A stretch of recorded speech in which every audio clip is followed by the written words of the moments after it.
YouTube and IG Live all at once. Oh my God. So it's just setting it up and loading it, and we are just about live. Um, Amazing. yeah, I know. It's like, woo, okay. And we YouTube are. and IG Live all at once. So there we Oh are. my God. So it's just it up and loading it, and we are just about. Okay. So I think what I'm going to do is actually mute my computer because it's a lag, and then use the phone. Okay. We're learning, people. This is all good. Okay, you do that That's what you too. got to do when you're on the Yeah, I have the live. line. So wait, what are we doing? We're gonna use computer sound or phone sound? No, use your phone sound because the Okay. computer lags. Okay, so we're gonna mute then on the live, but then it still records, right? We're gonna use Yes. sound or phone Just mute your sound. computer. Don't mute your, Okay, yeah. Don't mute your microphone, just your computer. On the live, but then it still records, right? Yes. All right. Just mute your computer. Don't mute All your. right. Okay. Oh yeah, that fixed it. Where am Wait, I? Cat's Did off it the disappear live. again? Oh, Kat, we happened? can't hear you, Kat. Let's see. No, but she dropped off of the live. Oh, yeah, that fixed it. Oh no, I see her. She's on, well, she's on the IG live come I'm and she's out? also on the Oh, Zoom, okay. but I can't hear her. So Kat, if you put your volume on your phone up and then you lower, you turn your computer volume on mute, but you leave the Zoom But I can't on. hear her. Oh, How come? Reset Yoga. Thank you. Thanks for joining. She's saying they can't hear us. Okay, we should be, you should hear us on the IG live, no? Let us know. I'm Set Yoga. I'm Reset Yoga if you hear us on the live. Good. She's coming back. Great. There's Kat coming back in. Great. Try again. Hold on. Keep going. Keeps. Let's see. Okay. Yeah, you're back. There you are. Yay. All right. Excellent. Woo, woo, woo. Okay. Let's just go right into it. This is awesome. I'm super excited.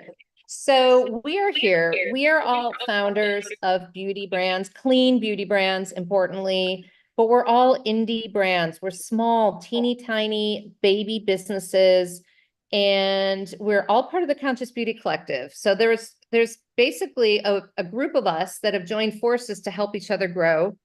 We started in 2022. We've done a bunch of pop-ups. We now have a bunch all over the US, including at ADORAtherapy in Miami and Petal and Hive, which is where Kat's brand is, Sundrunk. So as founders, we do a lot together. And you guys can help elaborate. Like when people ask me about the collective, they're kind of like, well, what does that actually mean? Well, it means that we're doing co-marketing, we're doing retail experiences, we're doing trade shows, we're sharing impressions and feedback on vendors, on marketing agencies. We're doing a digital magazine, we're doing giveaways, we're doing blog posts, we're doing just so much together. So when our founders are struggling, and the hurricane has been crazy, we wanted to jump in as the collective and offer our support. So that's what we are doing. We have two founders that were directly impacted. Laura from ADORAtherapy, whose main business is in Asheville, and we're going to get into it. You're going to hear the nitty gritty of what is really going on in this hurricane. And I'm sort of terrified to hear it, but want to hear it. So Asheville has been basically flattened. So we're going to talk about that. And then Kat is down in Florida, on the western side of Florida, right by St. Petersburg, kind of Clearwater, Sarasota area, in a town called Treasure Island. And she was absolutely decimated as well. So we have two founders that are dealing with really stressful situations. And Kat, don't worry, if you get kicked off the IG, just join again. We're on the YouTube live, so people can listen there. So it's all good. So anyway, we have two founders who have got these really devastating circumstances. And if you think about community, this is not just them, okay? Laura's got employees. She's got people in Miami. Kat's got her family. Like this is a ripple effect that is kind of affecting like loads and loads of people. And it's really, really challenging because guess what? Insurance doesn't cover this stuff. I'm like, what does insurance cover if they don't cover natural disasters? Zero. Flood. That's the word. If you don't have flood insurance, you have no insurance. And when it's a disaster like this and it's all about water, your insurance company basically tells you you're on your own. Zilch, zero, nada, rien, as they say in French, right, Kat? Nothing.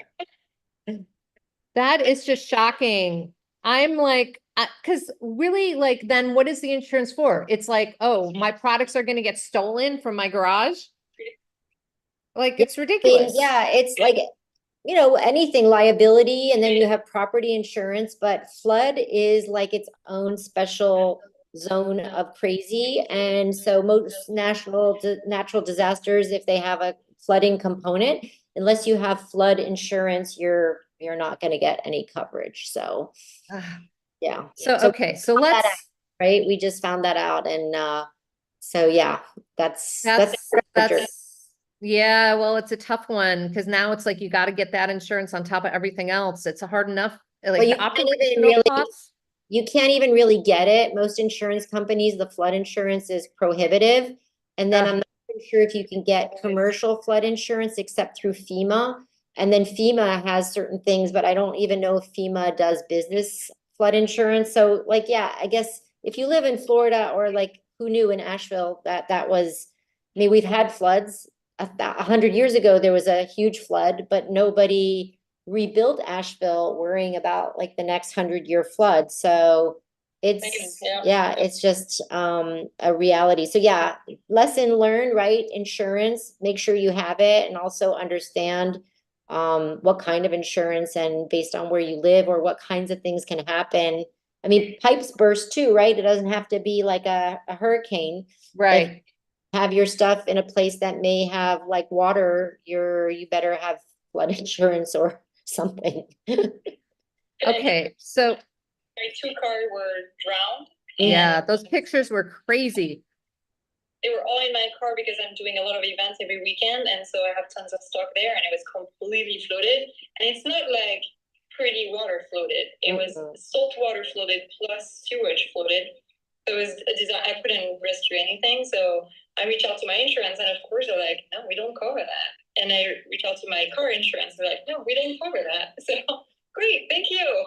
Very helpful. Yeah. Oh my God, that is just unbelievable because it's just like beat us when we're down. So Kat, while you have Wi-Fi, because I know you're going in and out, we're going to start with you and just give us an update of what is going on. What was your journey like in the last few days? I know you've got your kids, this is not just you. It's like, yeah, well, it was, I think the toughest, it's so bizarre to say that now because I'm still in the middle of it, but since Helene, we've been completely displaced. Our house is not, we can't live in it. We cut all the walls that were flooded. We had to cut them off. They are molding because our AC broke as well. We had to remove all the floors because they were hardwood floor. So my neighborhood never had flooding, ever. Was built in 1958, never had flooding. So that was kind of a shock. And at the beginning, I felt so lucky because some people had 4 feet of water. We only had 1. So I was like, great, it's okay. We didn't get too much, but I didn't know the stuff you learn when that happens. But you don't know that your wall are dry wall and they absorb all the water up. So basically, we had to cut our walls 3 feet up.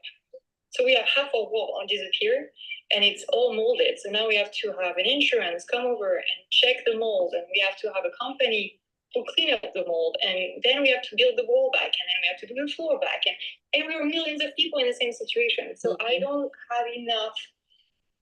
I can't even see the future. I mean, the unknown every day. We sleep at different houses every day. We have 3 kids, so my 2 oldest one, my teenagers, sleep at all their friends' house because we don't have cars to bring them to school. So to go to school, like it has been such a nightmare.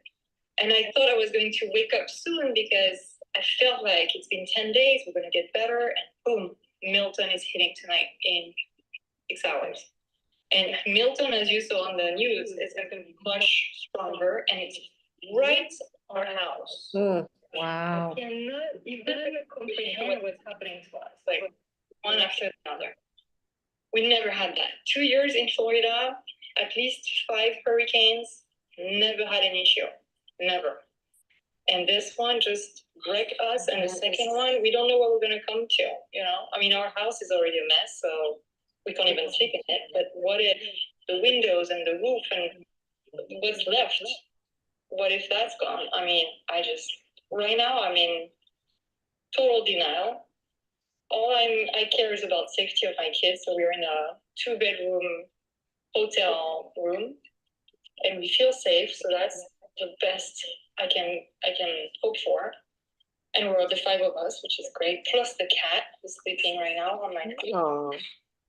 Oh. Oh my gosh.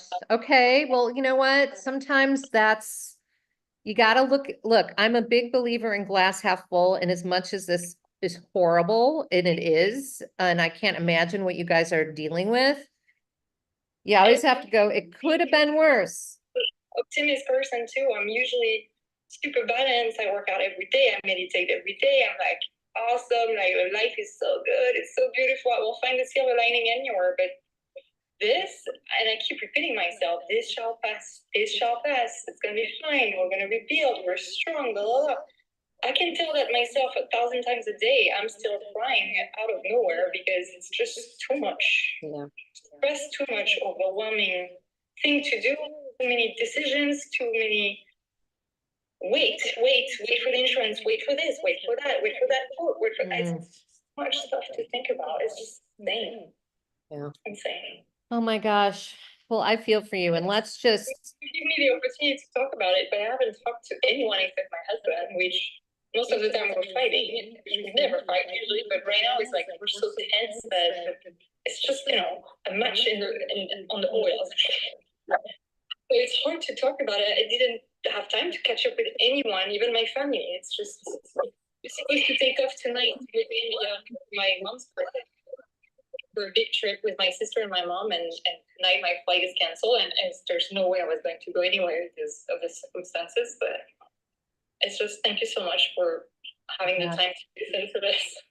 No, I mean, it's, I think when you get in that crisis mindset, that takes over everything. I mean, you just don't have time. And I mean, I've been in situations where people want to help and do stuff, and it's just hard because you're just trying to figure out your day to day, like, you know.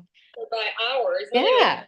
It's insane the amount of things we have to do. And then we had to board for Milton. We had to put everything we had left in the house, raising up, because in case the water is supposed to double Helene. So we had to raise up everything we had left and then board all the windows. And it's just so much work. We had to buy a car in less than 3 days to evacuate. It's just Wow. Well, look, let's hope that this becomes one of those stories that you tell 20 years from now. Exactly. Oh, for sure. It's going to be an amazing story with my kids. Yeah, exactly. Exactly. Right? This is part of the book.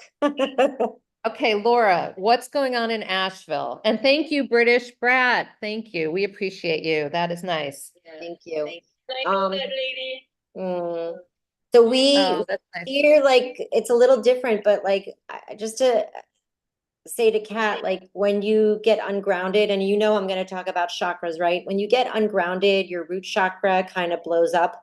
And then what happens is your third eye, your intuition just shuts down. So where you're like normally like, I know what to do, you literally are like, I have absolutely no clarity. I can't see because you're in survival mode. So, and also like, we also deny ourselves the vocabulary, but let's just face it, we're having PTSD, and this is a trauma situation. And so you really have to think of yourself as somebody who's you're not even out of it. You're still in the trauma. And as a result, the playbook is very different, and wanting from yourself that you're going to be like all the things you normally are as an entrepreneur, it's just not realistic. But, you know, your brain still works, you still can move your body. So you're going to do the survival thing. And that's what we're doing, is everything's about survival. And I was like you, I was like completely not sure, but moving and doing. And then like I got a break, and now crazy because Asheville is like one place. Now I'm in Miami, and thank goodness I think Miami's going to be spared. But like we just had to close for 3 days, make our team not come in. You know, we're moving all the furniture in. We have no revenue while the store is closed. Jim and I went in for a few days to ship all the packages that we needed to ship from Asheville because Asheville couldn't ship. And it's like you, it's like it hasn't ended yet. And then we're supposed to leave tomorrow on a business trip, and we probably won't be able to. And so it's just like that. But our story is we literally renovated the store in Asheville on Wednesday after waiting months to get like new furniture. They closed the doors, and then the next day, that was it. So Asheville just basically we were lucky for the first week. We didn't really see that we had property damage, but all of our people had no power, no water, no Wi-Fi.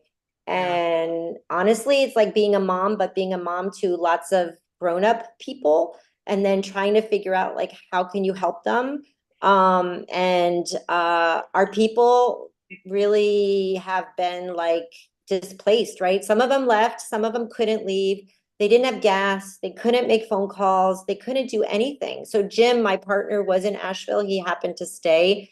I could only speak to him like once a day, like, but it took about 3 days to get contact to find out even what was going on. And then I was able to scroll social media so I could see like the insane things, but they couldn't see it because they were stuck in the bubble without any Wi-Fi or anything.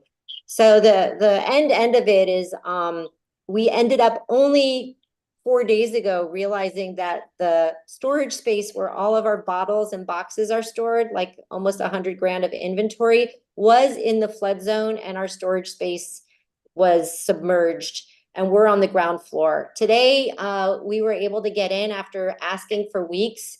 We already know we're not covered with insurance, and they, you know, were allowed to go in, look at what was going on, assess, and it's like 2 10-by-10 storage units are like filled with boxes that just fell over, floated, you know, now it's dry, and now we have 4 days to move it out of there. So I like to, like you, I'm an optimist. I'm like, okay, we're gonna be like it's gold mining. We're gonna take the mud and the boxes, we're gonna put it in garbage bags, we're gonna move it. All of this costs time and money, and then we're gonna put it outside at our factory in the sun. We're gonna clean it, disinfect it. Some of it's in plastic, so we're finding that maybe it's not terrible, but we're gonna lose a ton of stuff. And it's going to take 2 weeks to do this. So yeah, and your time and effort. Oh, the time, you know, my team wants to work, right? They want to stay employed. We've had to make decisions like, how do we pay for all the payroll? How do we keep going when there's no revenue coming in? We made the decision that we're going to for sure go till the end of the month. And then because we're being like entrepreneurs and we're saying like, what can they do? What can they do? We keep getting like, why don't we have them do this? And why don't we have them do that? A lot of them work in the retail store. So when the store is closed, it's like, well, now what can they do? Right. And so everybody's helping, but some of them, they still have to go to like a Walmart and take a shower in a van. They have no cooking. Some of them are living in spaces that have mold and water, and they're renting and they have nowhere to go. Yeah, it's going to take a long time. And we pretend in our minds like it's all going to get better within 2 weeks, 3 weeks. But I have to tell you, the resilience of entrepreneurial communities is incredible. And not only are they helping others and we are helping others, but they're also, you know, figuring it out. I don't know how we do it, honestly. It's just like the mindset is like, just do it. And they do it. So, yes, yeah. I mean, the mindset definitely is do it and figure it out. But there are times when, you know, you do need help. And that's the point. And like, that's why we set up the GoFundMe, because you guys may not want to ask for it, but clearly you're in a situation where it's pretty dire. I mean, your businesses are paused. You know, you're trying to keep your employees employed. Laura. And in Kat's case, like you have basic needs, like you got to figure out your shelter, your kids' school, like there's stuff that just has to happen before your business is like a lower priority right now. And so I don't think if people like, they don't really understand all the time, like when these things happen, just the level of, I don't know what you want to call it, like challenge that you have across multi areas of your life. It's not just like one thing like, oh, you lost some inventory. Oh, well, it's like, no, there's a lot to No, this that makes it quite difficult to get back on track. And by the way, I've said this before, but it's hard enough being a founder in our space, in the beauty space. And right, like forget about the hurricane, just staying alive and getting traction and doing all the things you got to do every day, that's already a grind. And then when you throw challenges like this on top, it literally is like, oh my God, like, are you kidding me? What do we need to do to just keep this thing going? It's crazy. you know, you So you adversity, right? Like as entrepreneurs, we have certain resources. You know, one is our yeah, energy, the other one is our mind and our ability to problem solve, our health, right? When you don't have your health, like we've all been there, whether you get yes, depressed or you have a big health issue like you had, like that's kind of insurmountable. Then there's the money, right? Money, and then there's like the help. You don't have enough people to help you. So like it's all about resources. And like in our case, we all sometimes have a few and not a whole bunch of others. When you get too many of these resources that are not there, it just seems insurmountable. So it doesn't matter how optimistic you are, you know, you just have to face reality. But I was on a call today with Asheville has a big entrepreneurial community and they organized calls and there are a lot of people on there and they had a woman who shared like the 4 times that she almost went out of business and she's grown her business even though she had those issues 4 times. You know, once she had a roof cave in on her building with all her manufacturing from a snowstorm. Then she had COVID, right? Then she had the flooding, then, you know, whatever it is. And the question she said is you have to ask yourself, do you want to keep going? So I've had that question many times from other hardships in the business. But if you have the answer and it's no, you just have to be kind enough to yourself to say like, I get it. It's okay. And you can change your mind later, but like, it's okay to say like, you know, like with a wrestling match, like you go, I'm done. I'm tapping out. I can't take any more. or even just pause, you know, because like what you know, people don't realize I've got my brand Masami. I'm wearing my Masami shirt today because I had a podcast on right before this. But I also have my little candle business. And when I had cancer, I decided I can't do both. One has to be put to the side because I have to prioritize. And my little baby candle business, which I love, and randomly, some guy called me yesterday. I don't think it's a scam and was like, we want to order these high-end jewelry business. We want to get a bunch for our clients for the holidays. I'm like, how many? He's like, 300. I'm like, I don't even know if I have 300. Like, I don't even, you know, but anyway, like, so, but it's tough decision, right? Because you don't want to have to do that. But my thinking is also when I did that at the time was I can't do everything. I have to focus. Masami is a priority. Conscious Beauty Collector is a priority. Ill to Nature, that inventory doesn't go bad. Beeswax will stay forever. I'll just sit on it for 10 years until I'm ready to do it. And then, you know, it's sort of is what it is. So I just got an alert that the tornado just crossed, meaning it just landed somewhere. Okay, so And speaking of the tornado again, one of our other founders, Joy from Modern Age Skin, was saying that she's from Tampa. Tampa has never had a bullseye tornado in the 150 years. So this is unprecedented. Unprecedented. Unprecedented. Yeah. Unprecedented. So I I think mean, it's we all know like the biggest too. It's one of the biggest in history. yeah. With the, you that know, the is priorities are like life, right? Like being safe, like what Kat's doing, all her instincts are the correct instincts is like take care of your children, take care of your people, get to safety, you know, all the property and the stuff. It's like it is or isn't going to survive.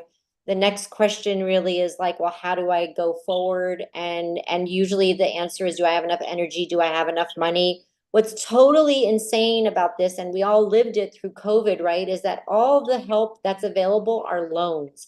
And so the loans mean you'd have to go into debt to get the money to dig yourself out. And then also, some people can get them and some people can't. It doesn't matter if you deserve it or not. They're looking at all kinds of other things, like how big is your business, how much money do you have?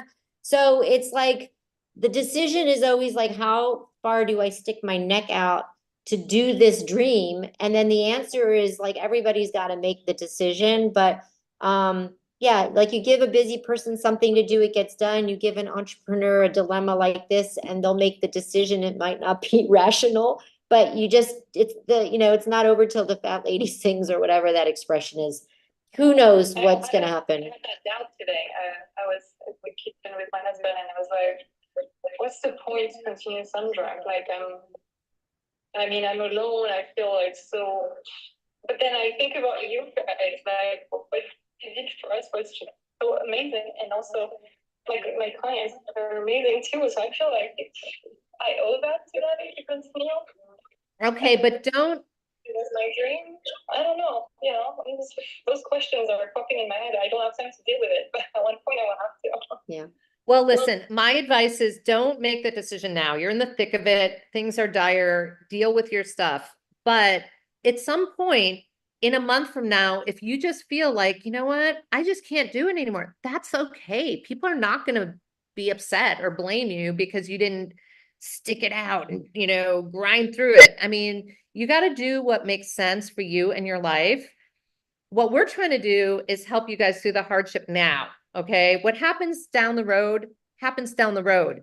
But at least then you'll have a fighting chance to make the decisions if we can get you some funding now and not have to wait, to Laura's point, till you get a loan, which is not even great, or some other things. So that's why we're really asking anyone listening out there, please, this is so difficult. I can't even, picture yourself in this situation. This is you're not just your business, but it's like your life, your heart, your soul, you put it into this, and, now it's being pummeled by a freaking hurricane. So, and it's also, by the way, I find it's also easy for people to forget, like a week goes past and that's old news. And they think, oh, Hurricane Helene, that's old news. They don't realize you guys are still dealing with all this. So that's why I think it's so important for us to keep the momentum, to keep the awareness, to keep talking about it, to keep updating people on what you're dealing with. Because also people want to know, Yeah. It's And like I just thank you because, Lynn, you've always been like a fun co-marketing, like brainstorm. And so, when this happened and all the CBC people were like, how can we help? How can we help? And they're like, let's, did you set up a GoFundMe? Like my first thing was like, oh, no, I didn't set up a GoFundMe. Who am I going to ask? I don't have time to do that. And also, like, I hate to ask. I don't want anybody's help. Like, I need to deal with this myself. And it's like, and then it was like, oh, that's your entrepreneurial brain, by the way, though. But that's like what we do. We just figure shit out. And it's not so much that I don't feel worthy. It's just like, it's like running a crowdfunding campaign. Like, it's not easy. So I said, okay, well, what I realized, I was giving other people advice, which is like, people want to help. And when you tell them they can't help, then they feel like you're not like giving them what they need, because this is part of what they need, is to feel that they're helping. I was saying this to my daughter because she was like, maybe we shouldn't do it. It's like asking a lot. And I was like, you know what? I'd like to do it, but I honestly don't have time to do it. So I mentioned it to Lynn, and Lynn was like, well, Kat is also going through this. Why don't we do it for the CBC? And I was like, really? Oh my God, that would be amazing. Because I also think that it's like asking for yourself. I don't like doing that. And also sharing with Kat, it's like, that makes it all feel better. So thank you for that. And then the other thing that we did, which is like, Lynn and I are always like thinking like marketing people. I was like, if we could tell people the story and we could get this picked up in the press, it's a great story. And Lynn is so good at that maybe we'll get more eyeballs on it and we'll get beyond our own little crowd. And so then we'll be able to check the box that at least we tried. And Lynn put the press release on the wire, and you got how many, Lynn? How many? over 200. Yeah. Unbelievable. Now, I think the challenge is when it comes to crowdfunding, you know, unless people have a personal connection, there's so much out there to fund because there's so many people who need stuff for whatever the issue is. So I think for us, you know, we really want to appeal to the entrepreneurial community who understands, hopefully, like they feel it here, like what you're going through and just can imagine what it would be like if it was them. So if you're out there and you're listening, you know, this is a great way to share your love for small businesses, for female founders, for startups, for clean beauty. I mean, this is the other thing I want to make sure I talk about. These are not founders making crap. There's lots of crap out there. Okay. These are founders trying to change the beauty industry to be more beautiful and make it better. And by creating products that are good for you and good for the environment and are clean and are high performing. So this is a little bit like, these are the good guys, you know, these are not like, I'm an Amazon reseller of Chinese products and lost my inventory. Right. This, you know what I'm saying? Like, so Yeah, it's you like, gotta say it. Yeah. right. I mean, So these are the businesses yeah. that should be left standing, is my point. You Yeah. know, and so if you're on the fence or you're like, I don't know, think about what they're trying to do for the greater good and the community. And it's not just about them. The impact that you're gonna have by supporting them will magnify because you're supporting a movement. You're supporting you know, clean products. You're getting people to use products, you know, and replace their toxic products, which I can speak to the health issues, breast cancer of, you know, not having clean beauty products. That is not good. So that's my other appeal is, and I've heard that, and you guys probably know the stats, maybe Laura, you do, that if you invest in a woman, that investment will have an impact on the whole community as opposed to investing in a guy. No offense, men. But I do think in this case, it's doubly true because you're really investing in businesses that are building up communities around them, including the Conscious Beauty Collective. We've become our own community. So you're really supporting more than just these two founders. You're supporting an ecosystem of good for you products and founders that are trying to make a difference in the world. I mean, come on, what's better than that? You know what? It's like, you remember that movie Pay It Forward, that idea. I mean, it became like a new slogan, but it took a long time to get to this point in my life and be a certain age and to be able to say, like, I have a network that I can turn on. I remember when I started, it was like, who can I ask? Who can I tell? And it was sort of like I was starting over in the beauty industry and I didn't have a beauty industry network. So to be able to plug into the CBC with what, 70 brands or more at this point and have like a community that you can ask anything to. And then in a situation like this, you know, we often ask each other, you know, vote for me for an award, or, you know, do you want to collaborate on a social media thing? Or like we try to find all the kinds of ways to collaborate, but we will all be in need at some point. And Yeah. $50, $100. Like the hardest thing to get a beauty founder to do is buy a product because you know what it really costs. And so you're like, also, you might be able to get a sample or you get it for free. But in this case, what it's doing, and like the way to think about it is like, if I had projections for sales for the end of the year, and in Asheville, it's leaf season. So this was the best 3 months of the year for us. We were expecting millions of tourists, our best numbers for the whole year. Like those projections, they went literally from like that and up to like that. And so like all I'm trying to do is get something to come into the top. And if it's a gift, thank you. If it's an order, thank you. But it all makes it so that every day I don't see zeros and I don't have to rationalize that I have to do what Kat was saying, which is like, ask myself big questions, because right now I don't want to ask myself any big questions. Right now I want to ask myself, like, what do I need to do next? And that's all I want to talk about. I don't have time for the rest, but I will pay it forward, like you said, because like right now we have over 8 employees. And if you asked me 5 months ago, I had 2. So like in that growth, I've I got more people to take care of. It's not like it's for me. It's really for all of us. And so, yeah, it's just like, let's help each other, and then we can all be there as we succeed. We all help each other succeed. It's, I think with everybody, but women especially, we very much are like, your best is great and I can be my best and we can all be our best. There's no like we have to compete with each other, right? We all can thrive. I mean, we're all teeny tiny brands. So this is the beauty of the collective is, yes, some people have competitive products. There's lots of skin out there. There's lots of hair out there. Come on. Like everybody needs our stuff. So that's when, you know, I do call bullshit when people kind of like, I don't really need, I'm like, come on.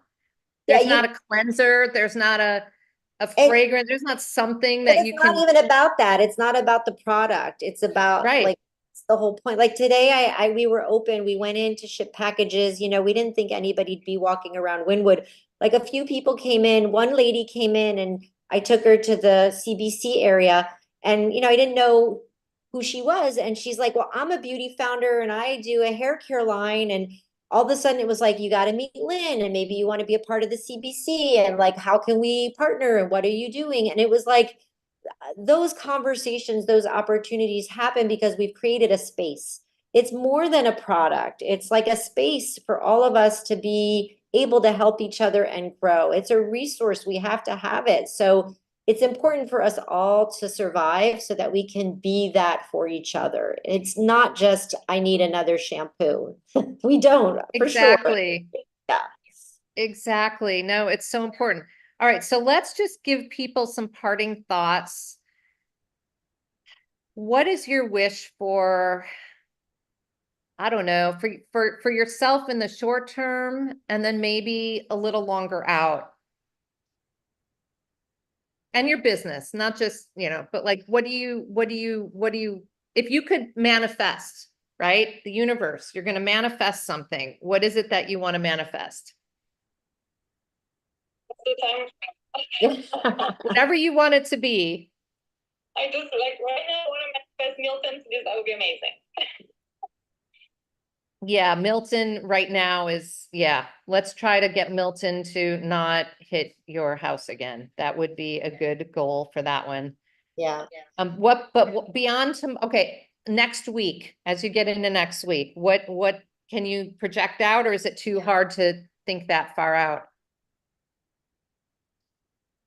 I think it's too far. I will tell you tomorrow, like if we can go back to our house because of all the debris on the road. I'm not sure we can access our house, but I will know better how the house is standing. But even if, let's say, Milton completely passed my house, all good, in the state the house is right now, I think we have another month or two displaced because of all the walls and the floors and the mold and all that to take care of. I really wanted by November 1st to be back up online for SunDrive, but I can't even find my printer. I don't even know where it is. Okay. I have stock all over. I produced stock that I've moved to another station that I'm trying to allow me to use. I have some stock. I just don't even know how much stock I have each stuff. So I just don't know when I can go back up. I'm like, I don't know. Yeah. It's really hard to be in the unknown. You know what? I can relate to that. I mean, we're all kind of type A probably as founders. And so when things are out of control and you don't have control over your situation, it feels very, very unsettling. So I get that. Let's just, let's just hope Milton does something else. Veers. That would be amazing. Yeah. I mean, it's taken me a long time. Like as an entrepreneur, I always think that it's such a great way to learn how to be a better manifester. And it took a really long time for me to like understand what it looked like that if you, were trying to shoot a bullseye and you thought, I'm thinking it, I'm wanting it, I'm seeing it, and it's like, troop, troop, and you're like, how come sometimes I hit it and sometimes I don't? And I'll just call it manifestation. And like what I learned about it that gets me to hit bullseyes more now than ever is you have to feel the way you want to feel and be in the state that you would feel when you have the outcome that you want, before you even have any evidence or proof that the outcome is there. And then you can manifest from that place, and then all the miracles happen. But if you're focusing on like circumstances and then feeling bad, feeling worried, feeling stressed, it is a terrible place to be, and you manifest more of that. I've been there. I've been at the bottom of the barrel, in the middle of the barrel, sinking, dying, sick, broke, all of it. And so like the difference is, like, I really get that if I think that way, I'm going to get more of it. So I am really working at, I don't want to say working, it's not positivity. It's just clarity that there's a silver lining and I'm going to find it. And it's like being a gold miner. And on the other side of this, the thing that I'm going to need the most is there. That's it. I don't know what it is. It doesn't matter. The universe will provide. I just have to believe it. And then all the rest is just moving things on a chessboard, which I do anyway. This time, I just don't know what the game is that I'm playing or how I'm going to win. It's still moving pieces on the chessboard and I'm in the game, and that's right. So that's my version. That's an interesting way to look at it. I've never thought about it really like that, but you're right. I mean, and I think about Kat's kids. To them, they probably don't understand the whole the craziness of all this fully. I mean, yes, they're displaced, and yes, they've got, immediate issues, but this will be a great story for them, man. Adventure. Yeah, an adventure. And will make them probably very resilient as adults. Right? We moved them a lot. We did move them a lot from France to San Francisco to LA, Florida. So they're resilient wherever they are. They're usually happy because we're the five of us. But I mean, I can tell even my oldest one, who's 17, said to me 2 days ago, was like, I am done with hurricane. Like, I thought it was fun. I'm done. I was like, yeah. He's mature now. That he helped so many people who need broke so many walls for people. He really, really stepped up, and that was a beautiful thing to see. But my little one, who's 11, and for him, it's traumatic. Like, the fact that the first evacuation, we didn't take the cat, was traumatic for him. I was like, why did we do that? And for like 30 hours, he was like freaking out, and I get that. And now that we're evacuating the second time, and the money, see everything that is broken in the house, is registering all that. It's I don't know what the impact will be on my kids. I mean, obviously it is what it is, but hopefully they get some lessons from it in a way of how you guys are persevering, right? Like, and you're kind of just powering through, and you're doing what you need to do. And I hate to say it, but the climate change situation is not getting better, right? So our children in their lifetimes are going to deal with these kinds of situations way more than we've had to, probably.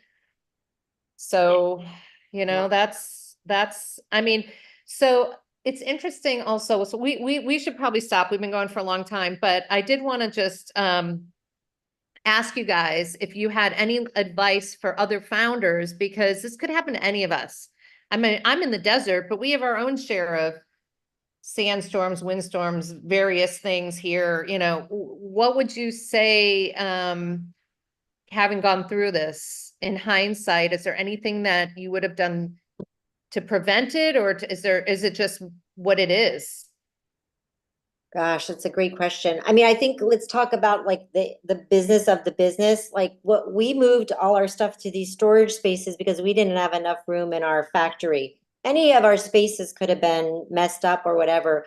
But like things that we did that I didn't think about is like we moved caps to a different location than we had bottles, which means if something breaks, then I can't sell that SKU, right? Like, so like, I'm thinking of this as almost like what do you need in that emergency bag? And like what you need is 3 months of products that are somewhere safe, so you have inventory, right? And you need to make sure all your bottles and caps are together, and you need to make sure your paper goods are in a dry place because, it could be a air conditioning leak. Like, you have to think about your products and your inventory as money, and then protect it at all costs.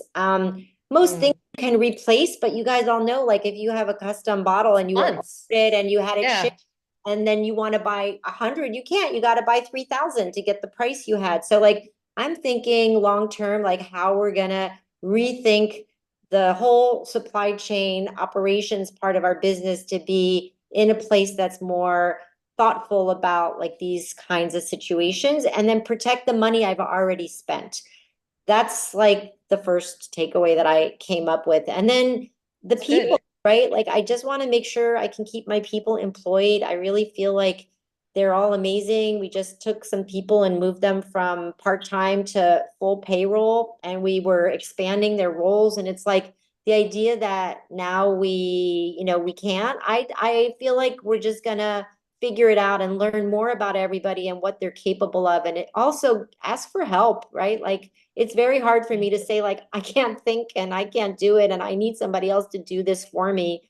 And that's hard for me. And so like, I have to learn how to be a leader, but also a leader who is supported. And that sometimes is something that I still have to keep learning. Those are good insights. I mean, I feel that way too.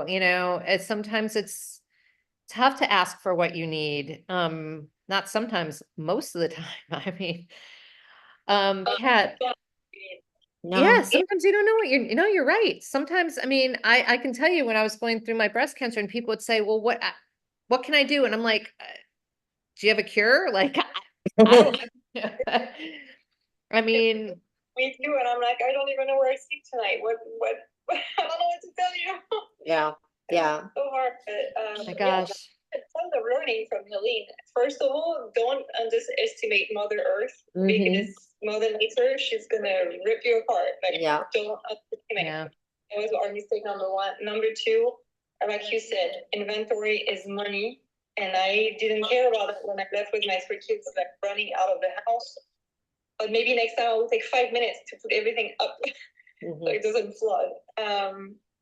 And then we learned that Tesla can explode in a garage. So thank God we didn't have enough water to touch that Tesla to explode. Oh my God. So we learned that too. So this time around for Milton, we put it in their high up garage, public parking. I learned, what did I learn? I mean, that's a lot. Yeah. I think from that, hope I will learn because I was telling my husband, to be in the present is making me panic because I don't like the present right now. I can't even project myself in the future. There's so many unknown. I don't like that either. But I don't want to stay in the back and with like memories of beautiful time, because it's bad for me too. So it's just, I don't know where am I supposed to be right now? Where is my head at? Yeah. I don't have time to think about that. Cat, me completely unbalanced. Cat, look at your cat. Cat, look at your cat. She's sleeping at your feet, completely relaxed because you're there. That's it, babe. Just go with your kids and your husband and make a circle of love and watch TV, play cards. Just be in it, because there's nothing you can do. All the stuff that we've been trained to do the doing, right now, you just have to do the being. Just be. I mean, like, think about it. Like, we're so hard cultured to be performative that this is like really a time to say like what matters most is just that. And so like, I would just say your cat is the best role model right now. It is so true. And to be, so we evacuated yesterday, and to be in a hotel, not to worry where we're going to sleep, where we're going to eat, I slept like a baby for the first time since 17. And today also I felt so free of being and not doing, and it felt so good to ask those questions with my husband and how because all this stuff, then the mold and the picture we have to send to the insurance, like it was so amazing today to be relaxed, but it felt like the time was so slow. It was so bizarre. We have those to are very yeah, no, those are really, really excellent thoughts and lessons, because I do think at some point we're all going to be dealing with similar things. So, if people think they're exempt from this, oh, I'm fine, I live wherever. Don't think so. There'll be something else. All right, so this was great. I suggest we do it again next week, because at that point we'll have another update. And we can be better with the tech, because now we know what to do. Yep. But thank you guys. And again, anyone watching, the GoFundMe, I will put it in, I On will, our tree, so if you go on Oh. the therapy, since we're on our page, if you go on our link tree, the GoFundMe is there. And just so you know, it's our amazing colleagues at the Conscious Beauty Collective who created this campaign, and it's helping Kat and Laura, me, ADORAtherapy, and Sun.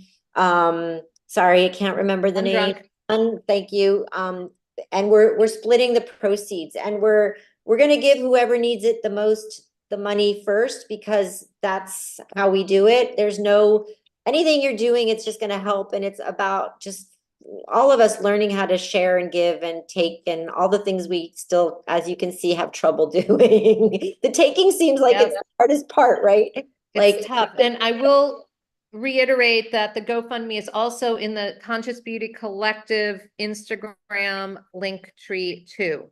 So there's lots of places you can find it. So please, anything you can do. And by the way, if you really can't afford to give, we get that, but then share. If you know, Yeah. share, like, That you would be know, great. comment, that's also super valuable. So thank you, everyone for watching, and we will hopefully batten down for Milton, and we'll be back with an update later. And then we'll put this on the reels. So if you need to share it, or if you want to go back to it, there's a lot of, I think, wisdom here. And, you know, if anybody needs to talk to us or reach out to us, DM us on our Instagram, and we're happy to answer questions that you may have if you're in similar situations. So think of us as your resources, your sisters, your tribe also. Thank you. Oh, Bye. hi, Sarah. I see Green Tanica's on. Hi. And runner CMA 14. Thank you. Yes. Okay. We're gonna Bye. Thank you, Lynn. Thank you, Lynn. Bye, Kat. Salut. Bye, guys.